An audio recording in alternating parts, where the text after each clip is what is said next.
your source for everything paranormal. Para-X. The views expressed and the opinions given by the individual host and their guests do not necessarily reflect those of Para-X, its affiliates, or its sponsors.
Merry meet and blessed be, heed the words I call to thee.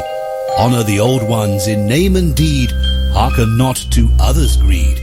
Pray to the moon when she is round, luck with you shall then abound. Respect the earth, the sky, the sea, as you will it, so mote it be. Welcome to Stirring the Cauldron on the Para-X Radio Network. And now, here's your host, Marla Brooks.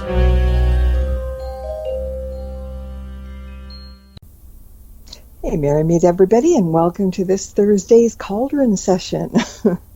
The opening music you heard was called Dangerous Meeting by Midnight Syndicate, and my guest tonight, Ken Gerhard, probably has had a dangerous meeting or two, or is probably looking forward to some really dangerous meetings down the line. Ken is a widely recognized cryptozoologist and field investigator for the Center of Fortean. I cut my notes out. Anyway, but he's also a consultant for several research organizations. He's traveled the world searching for evidence of mysterious creatures, including Bigfoot, Loch Ness Monster, the Chupacabra, giant winged creatures, and even werewolves. He's written 4 books on the subject of unknown animals, and his research has been seen on many TV shows, including Missing in Alaska, Monster Quest, Ancient Aliens, Legend Hunters, and Unexplained Files. And he's appeared on, a lot of networks, History Channel, Animal Planet, Discovery, Syfy, all the good ones. And recently was on the Travel Channel series In Search of Monsters. Now, I got a quick note. For those of you who have a question for Ken, you'll need to pop into the Para-X chat room to ask it. And if you've been using the URL para-x.com, you won't get here anymore that way. Use paraxradionetwork.com. All one word and no hyphens. All right, Ken, come on in. Welcome. Good evening, Marla. Thank you so much for having me on this evening. It's a pleasure and an honor to be here. It's going to be fun. Because... Well, first off, I'm always interested in how people happen to choose careers that are out of the box for most. And in some cases, their interest in certain fields comes from surprising sources. Like my friend, parapsychologist Kieran O'Keefe, got hooked in that field when he was 13 years old and watched the movie Ghostbusters. And So how did your interest in cryptids, monsters, and strange creatures come to pass? And do you think that being born on Friday the 13th had something to do with it? Well, to answer your last question first, yeah, I think that all of us are prone to influence from different environmental factors and things in our background, our upbringing and stuff. So yeah, I was born on Friday the 13th of October. I've always liked spooky things and monsters. But I certainly did not plan a career in cryptozoology. It was kind of accidental. It's been a lifelong passion. When I was about 8 years old, I saw my first TV show about Bigfoot, and something just clicked in my head, and I was obsessed with the idea that there were real monsters out there. But where I really had kind of an amazing advantage was that my mother was a very adventurous travel agent, and so she took me with her all over the world. We visited Machu Picchu and the Amazon jungle, and we traveled to the Australian outback, Ayers Rock, Thailand, Tunisia, Europe. Wherever I went, I was always studying the legends that referred to different mysterious creatures and beasts.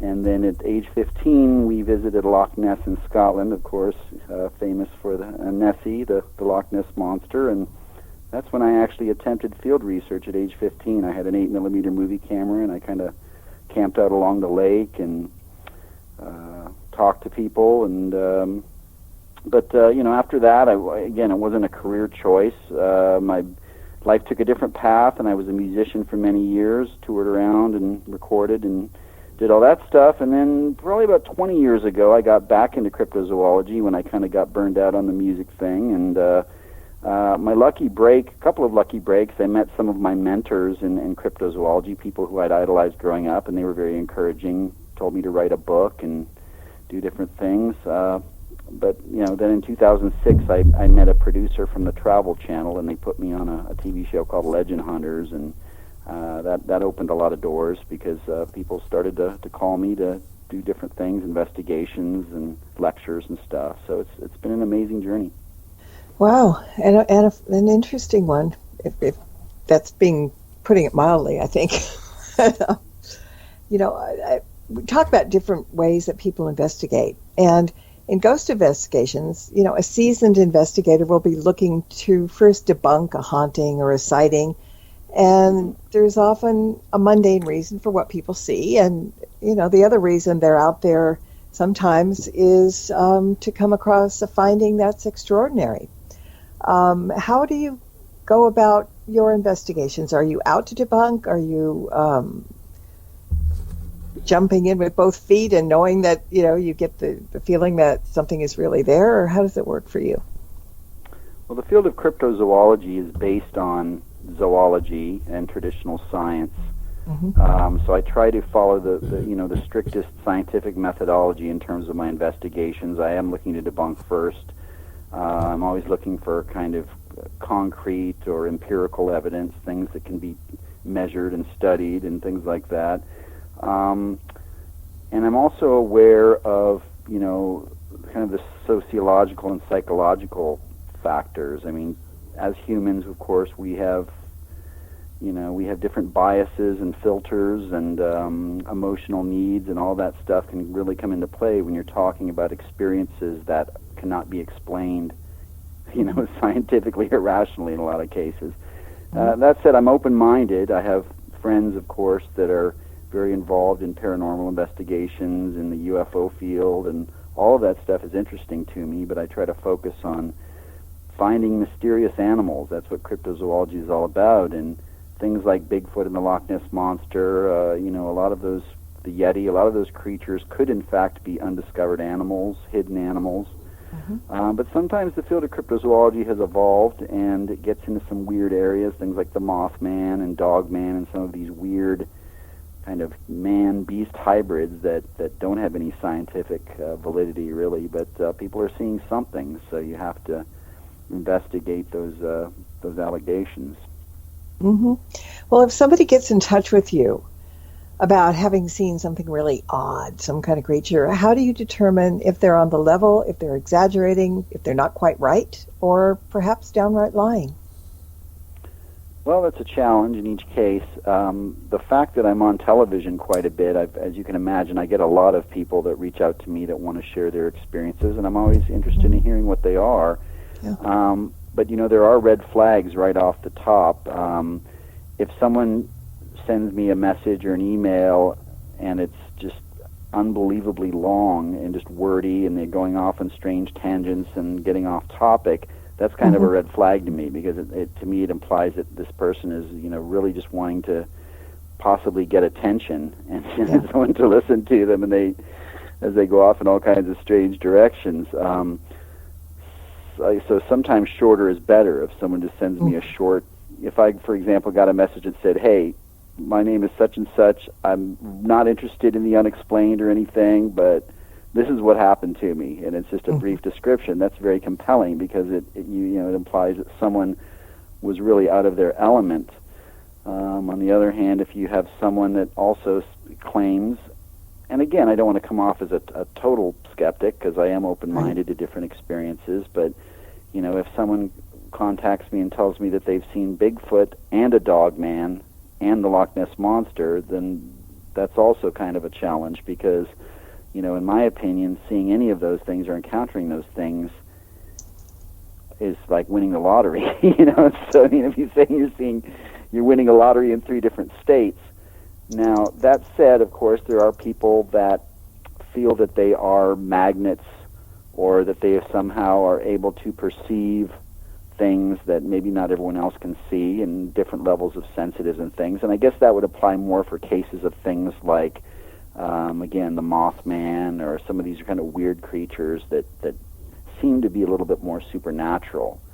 But I don't put Bigfoot in that category. I think it's a flesh and blood hominid, and many of the other cryptids that I investigate, I think they are flesh and blood. Some of the other things are a little bit weirder, and so it's tough, And if someone is very convincing, Marla, I will set up a phone interview and just take it from there and just kind of feel it out. And one of the investigative techniques I also like to use is I'll interview someone, take extensive notes, and then sometimes I'll call them back randomly without warning, like a month later, and I'll interview them again and ask them a lot of the same questions to see how consistent their answers are. That's a good point. Because, sometimes you just, if you're not sure, that's a good way to try and see. There have been strange reports, of beings and beasts and everything since the beginning of time. And way back then, people weren't aware of certain anomalies that people and animals could be born with. I was reading about the giant cyclops in one of your books, and there was a reason for that. There was a physical abnormality, with people, and so over time we've come to recognize a great many of these anomalies. But to this day, people are still reporting horrendous encounters with all kinds of creatures that you've written about in all your books. Where do you draw the line as far as viability is concerned, or do you? Well, again, the longer you do something like this, the more that your perspectives kind of shift this way or that way. You made a good point. There are, back in the day, before science had taken hold, and, people that were born, for example, with different weird congenital defects, which are very rare, but, they were often labeled as monsters, and they obviously, without good medical care, they didn't always live long. Right. But when you look back in history, in a lot of the old monster books, they talk about these horrible monsters being born. Well, they were just people that were born with different congenital defects or things of that nature. I guess my real challenge these days is, again, trying to focus on the prospects that there are undiscovered animals out there, and perhaps remarkable undiscovered animals. Things like Bigfoot, I think, are probably very intelligent. Not as intelligent as humans, but very intelligent and elusive. Things like the Loch Ness Monster or sea serpents or lake monsters could be prehistoric survivors, things that scientists have labeled extinct, and perhaps they're still around in viable numbers and just good at hiding. But it seems like we're going through, culturally, it seems like our society is going kind of through a new spiritualism phase where a lot of people are very quick to want to categorize Bigfoot as a interdimensional or a spirit being or something that is not of this earth. and that goes with pretty much every cryptid. And I think that's my challenge, is because, and I understand one of the strong arguments for that is that the fact that these things are so unbelievably elusive that we just can't seem to get good photographs or good evidence of them. That is very mind-boggling. But on the other hand, I think that, you have to sometimes consider a remarkable possibility, something prehistoric being out there, as opposed to kind of lumping different types of unexplained phenomenon together, trying to use one mystery to solve another mystery, as it were. I think that gets very problematic. Yeah, complicated, like peeling through layers of an onion. They seem to never stop. But there was a question along those lines from the chat room. Do you believe that aliens exist? I think that, yes. I think the strong arguments that have been made in terms of life in the universe, they always use those, Carl Sagan back in the day, billions and billions. I mean, if you look at it from that perspective, and a lot of science is math, the potential is there. Really, it's undeniable that there must be life elsewhere in our universe. I mean, the universe is just so vast. And so if you consider that and how many life forms may be out there, it would stand to reason that at some point one of those life forms was intelligent enough to figure out how to get from there to here. So, I mean, that would make sense to me. So I think that there are probably extraterrestrial influences on our planet, or have been in the past. That said, and again, I'm not really a ufologist, but I was discussing this with someone the other day. I've always found the theory that the so-called UFOs that people encounter are actually humans, or us, in the future, and that down the line we've figured out how to utilize time travel, and that basically humans are traveling back from the future to, I don't know, who knows, study us or collect things, or do whatever they do. But I think that's kind of an interesting theory that that people don't mention too often, that maybe they're not necessarily extraterrestrials, but time travelers. But who knows? The universe is so vast and so far beyond our comprehension. But I'm sorry, I kind of rambled there. But yes, I think ramble is good. I think aliens probably do exist. Now, I've actually seen a UFO. I was just writing about this today. I saw a UFO one time in Ohio. Strangely enough, when I was on a Bigfoot stakeout at night in a remote area.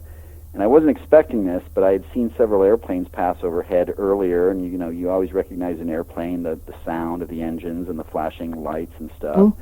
And then this huge object started passing overhead, and it was like, I could see the outline. It was a triangle. It was very dark, and it had flashing colored lights on the 3 points. And this thing was completely silent and huge, and it passed over my head, and I couldn't get a good photograph. I didn't have the right equipment. But, I also like to acknowledge that I think a lot of these things, UFOs, could in fact be, secret experimental aircraft or military things that are being tested that they just don't tell us about, because the location I was in was in fact fairly close to some Air Force bases and things. So. Well, yeah, I think that if we think we're the only ones out here, that's pretty selfish thinking. I can't believe that we are, so I'm very open-minded to that. I just, you hear the different stories, you just never know, the grays, the lizards, the reptilians, the whatever. I mean, that's something else, but I'm pretty sure we're not alone, so that's a good thing. I'm with you, yep. When we talk about Bigfoot, we did a minute ago, in recent years, I've heard them referred to as coming from another dimension, as you said, or perhaps they are extraterrestrials. And maybe that's why we find no evidence of them. See, that's always the thing. You can't find evidence of those guys. But I did watch the episode on Search of Monsters on the Travel Channel the other day on the Yeti. And I got to tell you, it scared the hell out of me. I thought that they were just kind of, elusive, kind of like Big Feet, but white and whatever. But they are elusive, but they are dangerous as heck. And they may be otherworldly, but I couldn't believe how vicious and horrible all these stories are about the Yeti, as opposed to what you said about the Bigfoot just kind of being very benign in a sense, just not wanting to be bothered.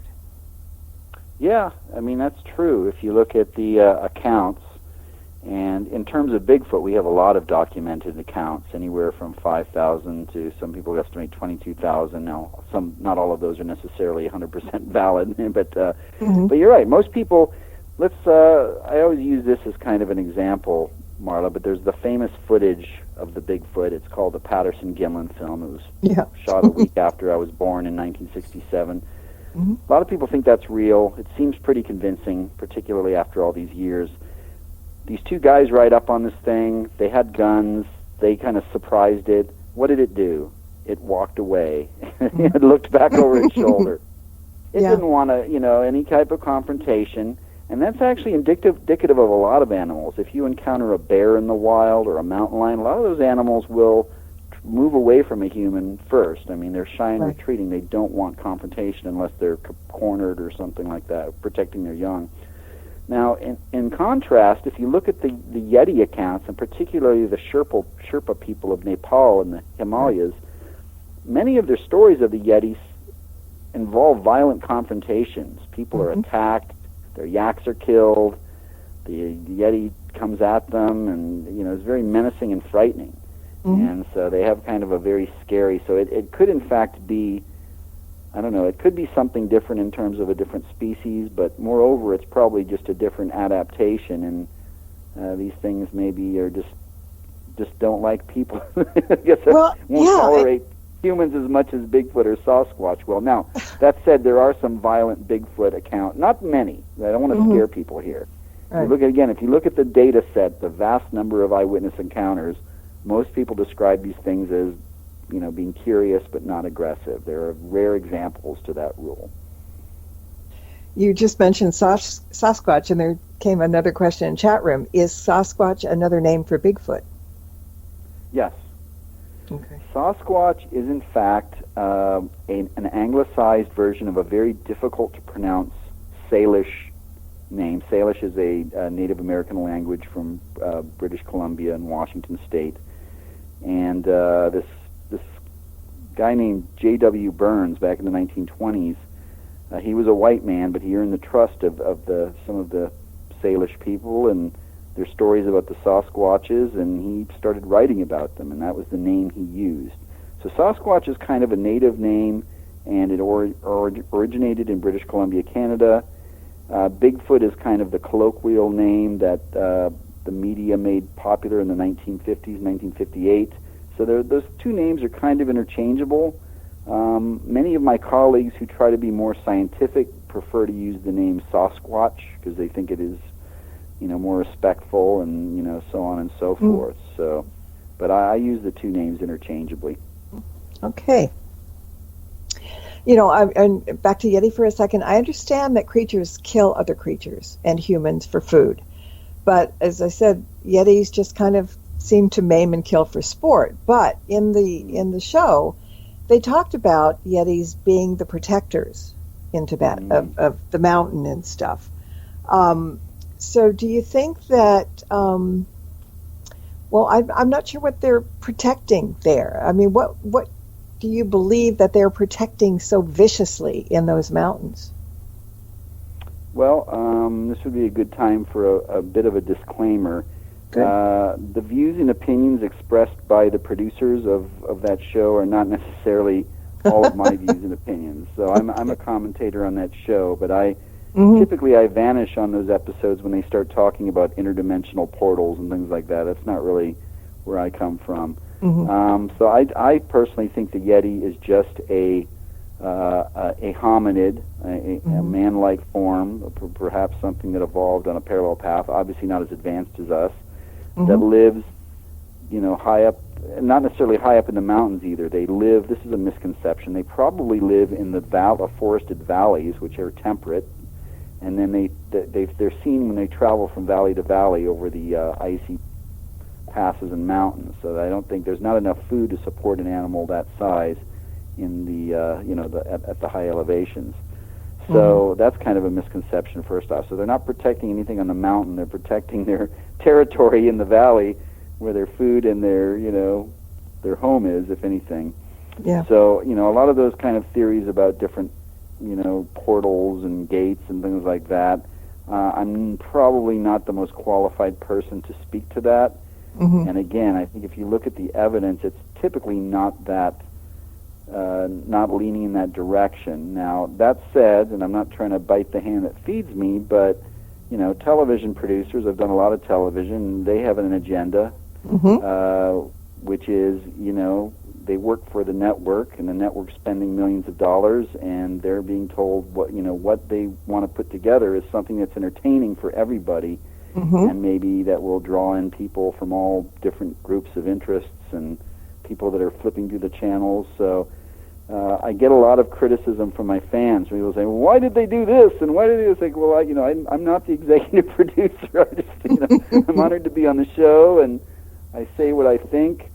But ultimately, they're trying to create a hit show that a lot of people will watch and have a second season and a third season and all that. So it's kind of like a little bit of give and take there, Yeah, well, it is about entertainment, and this we know, and it's, I guess, putting your thought processes and your priorities in order and understanding where some of this stuff is coming from. That makes a great difference. But there are people that watch shows and believe every word, like, Wikipedia is every word written in Wikipedia is true. So, you just kind of have to figure out where the source comes from, and then you can kind of make your own judgment. And some are better than others. So this particular show has done a really good job in terms of, on all the episodes they've done so far, in terms of presenting a lot of the history and background and foundational information behind all of these creatures. They've brought on a lot of very knowledgeable experts to give different opinions. And so, I think it's a really good show overall. I just think that at certain times they like to present very alternative, as you said, outside-the-box theories that maybe aren't really cryptozoology, but would be of interest to people that are interested in the paranormal and spirituality and some of those other things, for sure. Yeah, I think everybody looks at it from a different aspect, and that's human nature, and it's good that people are curious and good that they start digging around for things. I think that's really kind of important. Sure. Before we came on the air, you said, and we're going to go to break in a minute, but you said you had a story about witches.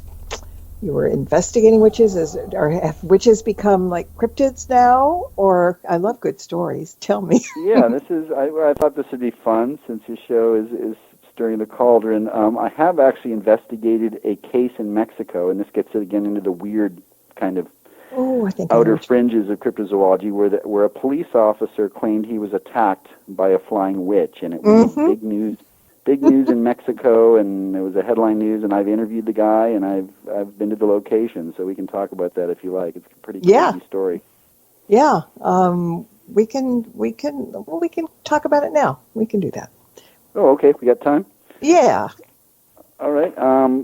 So I did an episode of a TV show called Monster Quest back in 2009. They sent me down to Mexico, just outside of, on the fringe of Monterrey, Mexico. There's a little community called Guadalupe, and it's a pretty rough part of town, but back in January of 2004, this police officer named Leonardo Samaniego was on patrol, and this was late at night, and as he drove down this one street, he discerned what he thought was a black garbage bag just kind of blowing in a tree, kind of flapping around. As he got closer, he says that this thing, he could actually see that it began to descend from the tree, and at that point he realized that this thing appeared to be a woman wearing a dark hooded cloak. He said her skin was dark brown and her eyes were enormous and black and completely lidless. And this entity hovered a few feet off the ground, and then, of course, he got freaked out and scared, as I think all of us would at this point. And so and another interesting detail, Leonardo said that this witch, is what he called bruja, is what they say in Spanish, threw her arms up in front of her face because the light was bothering her eyes, her big black lidless eyes. And Leonardo threw his police car into reverse and looked backwards and began to back away from this thing as fast as possible, while simultaneously getting on his police radio and calling for help. And when he turned around a few moments later, this Bruja, this witch, had shot at lightning speed onto the hood of his vehicle and was clawing at him through his windshield. And this was apparently too much for poor Leonardo to deal with, and he blacked out. Several minutes later, some EMS, emergency workers, and other police officers showed up and found Leonardo passed out in his car. The witch was nowhere to be found. And some newspaper, television reporters happened to be on the scene too, and they interviewed him in his state of kind of a dazed state. And Leonardo was taken to the hospital, and he was tested for drugs and alcohol and psychosis and different things, and everything came back negative. So this made, this is what I love about Mexico. Mexico is one of my favorite places, but in Mexico, this was like a headline news story. I think here in the United States, the media would have completely ignored this story or written it off as a joke. This was headline news in Mexico that a police officer was attacked by a flying witch.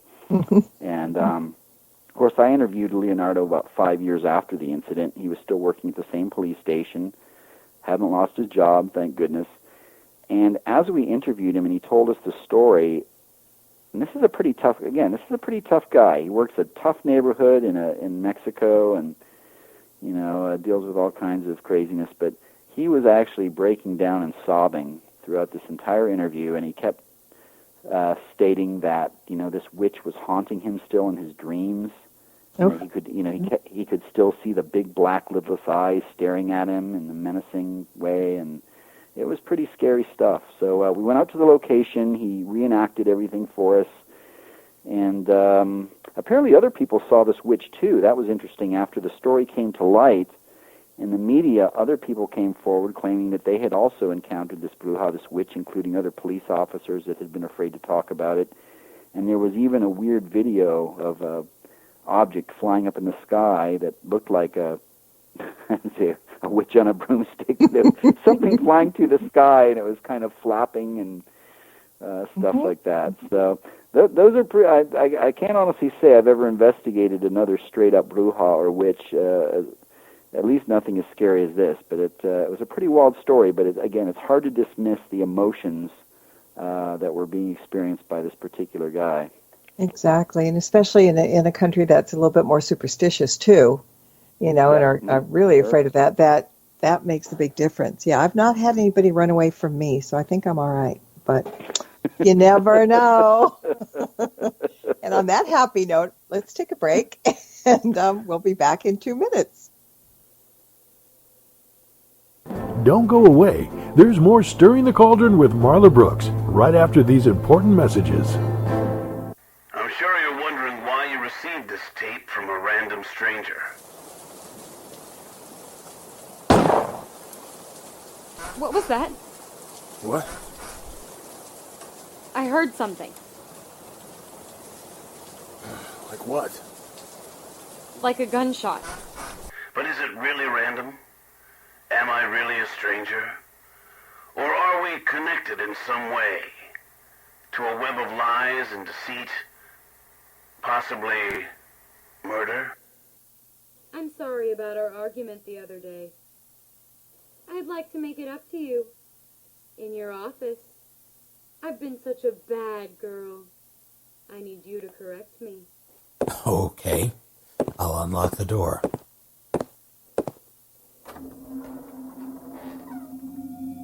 Hello, Ben. How are ya?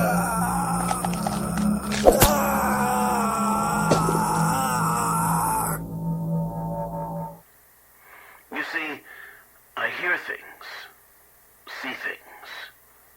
I know everything. To protect myself, I need these stories to be told. Blood Noir is a crime and horror anthology show. Stories about people caught in desperate times and only have one way out.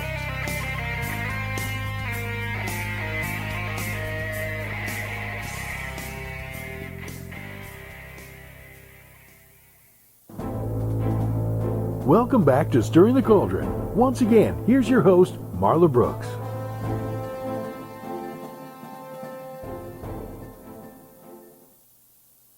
And here we are again with my guest, Ken Gerhard. He's a cryptozoologist, and we're getting some really neat questions from the chat room, and we've got a lot of talking to do.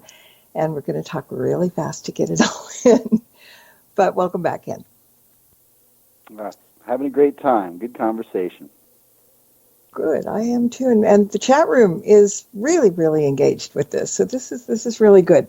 I'm going to throw you a question that came to my mind.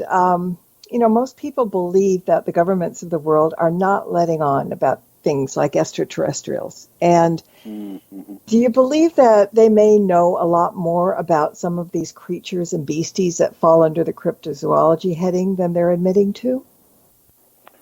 Well, a good friend of mine and colleague, Nick Redfern, he writes a lot about conspiracies, and he kind of figured out over the years how to get access to different, government files and things that have been declassified or he had access to. And surprisingly, there are many, many examples of governments around the world trying to suppress information of investigations they've undertaken that relate to UFOs or strange creatures. So that is a common thing in terms of investigations being undertaken or at least being taken the topic being taken seriously, and this, some weird file or something turning up that's got. So that does happen. There's no doubt about that. But I don't know, as far as, people often ask me if I think like the government has a Bigfoot on ice somewhere, or hidden in an underground subterranean bunker, if they have hard physical evidence, something to that nature, or if the government's engaging in weird experiments where they're trying to hybridize humans and other animals. I don't know if I buy into all that, and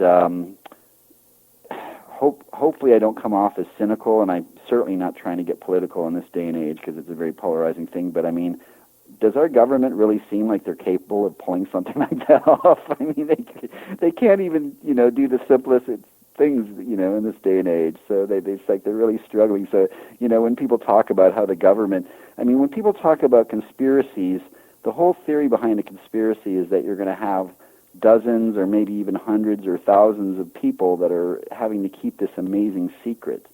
And I think it's human nature. I think it would be very, very difficult, particularly over a long period of time, for people to keep those types of secrets if you're talking about an alien body or a big proof of Bigfoot.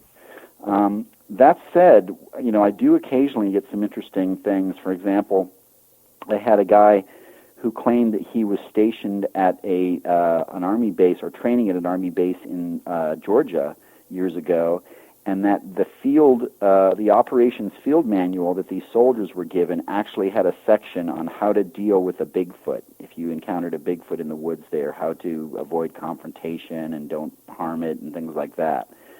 So, of course, I asked this guy if he still had a copy of the manual, and he didn't. If anyone out there has one, I'd love to see it. But, I do hear stories like that where people say, well, maybe on some levels the government or the military does acknowledge that these things might exist, and that they at least want their people to be prepared to deal with that situation. So, but who knows? We'll find out someday, maybe. Hopefully, yeah. All right, chat room. Like I said, chat room questions are coming in left and right. So let me throw one at you. Mermaids. What is your belief in mermaids? Because this. It's okay. Mermaids. Yeah, I'm sorry. Go ahead. No, I was just going to say she saw the TLC show and was really disappointed that it wasn't real. So what do you think about it? I did one episode. Yeah, that was a spoof. That was a mock thing, and I have to explain that to people a lot. I did one episode of a show I did, Missing in Alaska. We dealt with an Alaskan version of a mermaid-type creature known as the Qualopalik, an Inuit creature up in Alaska. It's interesting, you have enduring stories about mermaid-type creatures around the world. But I personally put mermaids and birdmen and dogmen and goatmen and all of those kind of human-animal mixtures, hybrids, if you will, in kind of a category where, they really should not exist from a evolutionary standpoint. You can't have a human, half-human, even if they tried to cleverly explain it on that particular show you referenced. That said, in my newest book, A Menagerie of Mysterious Beasts, I do have a section in the end where I talk about some modern mermaid sightings. There are some. Most people think of mermaid accounts as being very old, from the the 18th century or 17th century, so on and so forth. But, for example, in May of 1935, there's a story from California. The crew of a fishing boat claimed they tried to capture a 10-foot bearded merman with glowing eyes, and that was off Redondo Beach. During World War II, a sailor named Ryan Mellart that was stationed off Morotai Island in Indonesia said that he saw the natives pulling a mermaid up in their fishing nets and that they killed it. He said it was actually not the beautiful mermaid that we envisioned from Splash and other, but he said it was this kind of this ugly thing that looked like a kind of an old sea hag with scraggly, coarse features. In 1949, fishermen claimed a mermaid sighting off the coast of Craigmore, Scotland. 1958, fishermen saw a mermaid. So I'm kind of going through my mermaid list here. It's 1967 off Active Cast, British Columbia. And probably the most recent story was from 2009, and this is from Israel. But on the coastal city of Kiryat Yam, a witness stated he came across a strange-looking woman who was writhing around on the beach. And suddenly she disappeared into the surf and showed her kind of fish-like tail. So there you go. As recently as 2009, there's a mermaid sighting or account off the coast of Israel. So the stories do pop up from time to time, but not a lot of evidence for those, in my opinion. So who knows what people are seeing? Yeah, exactly. And there's kind of a couple of questions that are sort of on that thing about what people are seeing. One person says something like the Jersey Devil. People who have seen it describe it as having a head of a goat, bat-type wings, horns, claws, hands and feet, hooves, whatever. And her question is, could those kind of things be just a deformed animal of sorts, or maybe even two deformed animals making such a weird animal? Does that make sense? Yeah, I mean, I think in nature you do have exceptional individuals in any species. So, for example, you have something called gigantism. You have occasionally that one individual animal that has just ridiculously large. That happens with humans and all other animals. Right. Or you have animals that are born with, again, different congenital defects, or animals that get strange diseases or things like that. So, yes, there are examples where animals can look very unusual and they're difficult to identify because of those just strange features. But in the case of the Jersey Devil, when you're talking, as you said, body of a kangaroo, horse-like head, horns, glowing eyes, and a long snake-like tail, that's pretty hard to imagine any known animal matching all those characteristics. But I have interviewed one guy, his name's Jonathan Lackey, and he, in the 1970s, he was kind of along the Delaware River there as a teenager, spotlighting different animals with a spotlight attached to his vehicle, and he claims he saw this thing come out of the Delaware River, out of the brush, and he says it was a four-legged creature with a long tail, wings, and kind of a monkey-like head. And he said it looked like it was kind of wet, like it had just come out of the water. Now, he doesn't know what he saw, but this is basically right across the river from the Pine Barrens and where the Jersey Devil is supposed to lurk. So, in my mind at least, if what he saw was accurate, then it sounds very close to what people were describing that the Jersey Devil looked like back in 1909 and in the past. But I just honestly can't put a label on what he saw. Mm-hmm. If I don't mention Mothman, I'm going to get kicked off the station because I've had three people already in chat want to hear about Mothman. Yeah. Go ahead. That's a tough one to have any type of concise explanation, but I've investigated Mothman quite a bit. I've been to Point Pleasant several times. I've interviewed many witnesses of flying humanoids around the world. Of course, I wrote a book on the subject.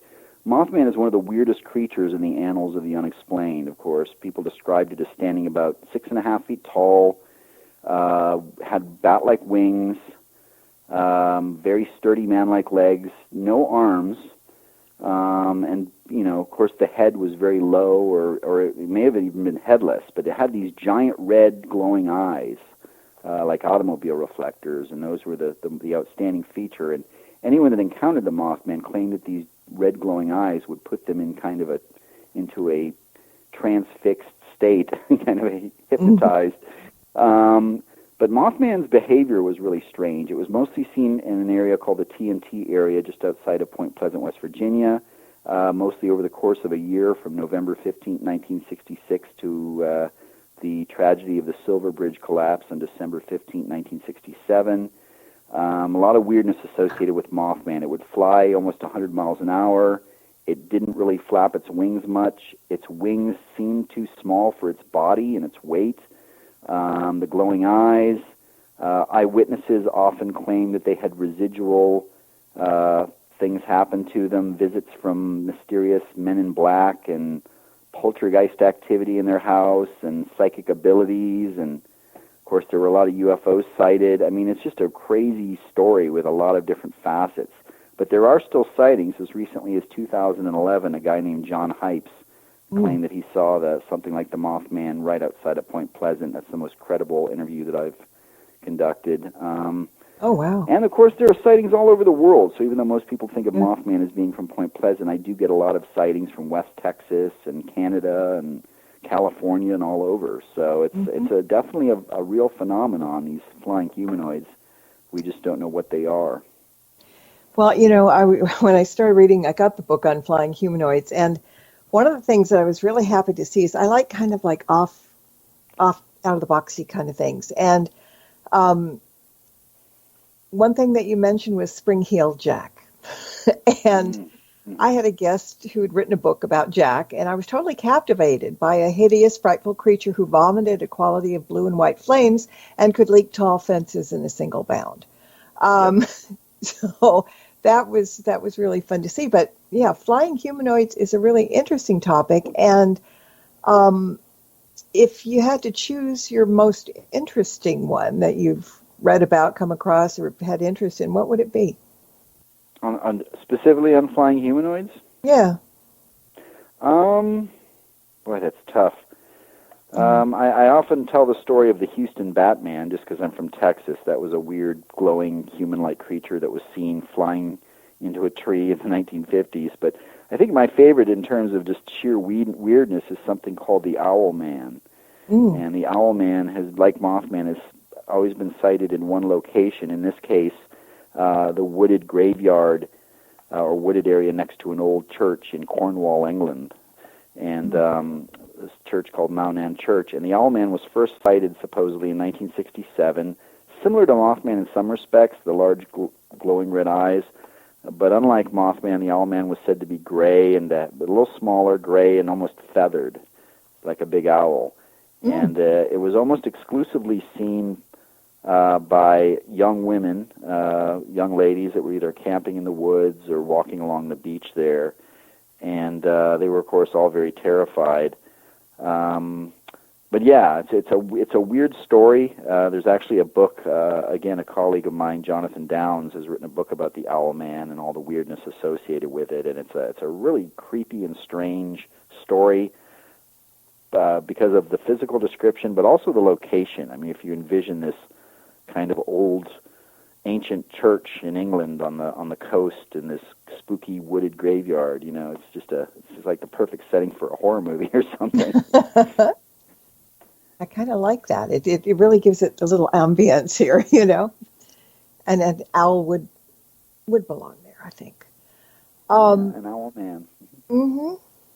Now, see that? Okay, so we've got Mothman, and we've got Owlman, and we've got Batman, and we've got all these men. Aren't there any flying humanoids that are female? Yes, there's the Bird Lady of Da Nang. That's Thank a very you. kind of creepy story. Okay. The bird. There was I'm trying to remember he was a Marine, and he was stationed at Da Nang in Vietnam during the Vietnam War. He's an American Marine. And he was on guard duty one night. Earl Morrison was his name, that's right. This was in 1969. And PFC Earl Morrison was perched on top of a bunker with some other soldiers, and when they saw something approaching them. And as it got closer, what they saw is that this thing looked like a woman, a naked woman, with giant bat-like wings, and she was completely black skin, black wings. But she, like many of the flying humanoids, she kind of glowed, a kind of a dim greenish glow. And as she soared over their heads, she looked down at them in a kind of a malevolent way, and they were really freaked out, of course. They claimed that her wings were very rubbery, and they seemed molded to her hands, and that everything kind of rippled and it was not rigid. And it was just long flowing hair. Yeah, so there's your bird woman of Da Nang, as she was known. It's kind of a strange story. It was originally published in Fate magazine back in the day. Now, it's interesting. There's a parallel here, because there's a Welsh witch known as the Gwrach-Ywribyn. I don't know if I said that right. In Welsh, it could be anything. A hideous hag that is said to possess bat-like wings and withered arms, and that she soars over the creeks and rivers at night. And of course, like many of these flying humanoids, it's believed that if you see one of these things, that it's very bad luck. So, so there are some females for sure. That's good to know. Well, new creatures are being discovered all the time, and I personally think it's who is discovering what that tells the tale. Because again, a two-headed snake at one point would have been a creature rather than a physical anomaly. And then thanks to digital photography and Photoshop, I mean, new fake creatures have been created all the time now. So you have to be very cautious about forming an opinion on something you hear about these days. And does that make your job harder? Obviously, it probably does. Yeah, and I appreciate you bringing that up, Marla. I'm not to come off as a joy killer here, but because we all would love for all these things to exist. But a good part of my job these days is just people sending me videos off of YouTube of obviously fake special effects or Photoshop things and asking me what I think. And, honestly, about 99.9% of all the videos and photos out there online that allege to show monsters and strange creatures are fakes and fabrications, and there are obvious reasons that people do this now, because people are all trying to generate as many hits and likes and visits to their website or their post or their whatever as possible. Yeah. So, that's the whole point of it. So, and people, of course, the technology is very good now in terms of people being able to create things, illusions. So, unfortunately, as good as some of these things may look, at least viscerally on first impression, oh wow, that's got to be real. I mean, you really have to be. I think you have to be a skeptic first when it comes to evaluating photographic evidence. You have to look at motivation. Who made this? Why did they make this? What's the situation? How is it filmed? A lot of times when you're looking at these mysterious Bigfoot videos, and it's like the camera cuts off at just the most opportune time, when the thing goes behind the brush or whatever, and it just seems like the timing, That said, I mean, it doesn't. I don't want to discourage people from trying to get photographic evidence. If you ever are in a situation where you're standing, looking at a Mothman or an Owlman or a Bigfoot, if you can keep your nerves enough to take a picture of it or a video, I mean, do it, because that would be huge, and maybe someday someone will get a convincing photograph of one of these things. Yeah. We got one more quick question from the chat room. What's your take on those farmers' animals who had been had their organs, etc., surgically removed, supposedly? Who do you think is what do you think is responsible for those things? Oh, wow! You're just talking about the livestock killings in general that have been going on for years and years, Colorado and other places. Yeah, the ones that Chupacabra gets blamed for all the time. Yeah, well, I don't know. It's a great mystery. I haven't investigated too many. I've investigated livestock killings, but usually not with like the surgically precise removal of organs and eyes and stuff. I've seen pictures. I've had a lot of people send me pictures. It's weird. I guess the most prevalent theories are probably the most pragmatic, which is, I'd say number one would be some type of ritualistic thing where you have different cults or weird cult-like groups going into the woods and killing animals, and maybe they're surgically removing the organs because it's some type of ritual or something like that. Second, I would say would be the theory about, maybe the government or military or some other covert operation is conducting experiments on animals, and they need the organs, or they're doing something that, basically they just don't want us to know about. And then I guess my third option would be if you buy into the whole extraterrestrial thing, which I think we already discussed that. We're on board with that. If we are being visited by extraterrestrials, maybe for whatever reason they're involved in that. I know and some of the livestock mutilation cases, I know people have also described a craft either in the vicinity or the night before, or a strange light in the sky. So I can't remember. It's been years, Marla, but I do believe that at one point in my life I read an account of someone seeing a cow being picked up by a UFO in some type of tractor beam or something. There's that picture, I've seen that. I mean, so sure, but I guess that could be any of those explanations might suffice. Okay. Well, we are, again, running out of time, but I want you to let people know where they can find your books and your events and everything in between, more about you, your website information. Well, I appreciate it. I've had a really good time talking to you tonight. Thanks again for having me on, and definitely thanks to everyone that listened in, everyone in the chat room. I have a website, kengerhard.com. People can also reach me through Facebook on my fan page, Ken Gerhard, Cryptozoologist. Please do watch the new Travel Channel series, In Search of Monsters, Wednesday nights, 9 o'clock Eastern on Travel Channel. And we got two more episodes coming up for this season. And, I'm going to get some different events around the country. I'll be at the Pennsylvania Bigfoot Camping Adventure next weekend. In mid-June, I'm going to be in Fouke, Arkansas for the Legend of Boggy Creek Fouke Monster Festival, and at the end of June, I will be in Louisville, Kentucky for the Mid-South Paranormal Conference.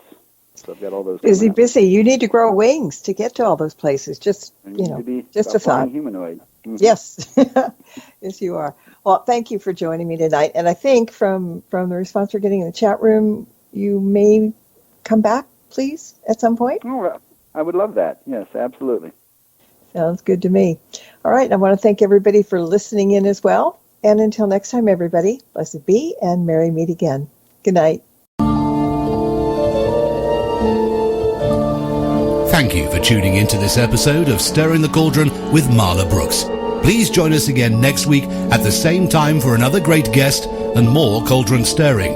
Any rebroadcast or other use of this program without explicit permission is strictly prohibited. Copyright 2019. The Mysterioso March by Kevin MacLeod is licensed through Incompetech.com.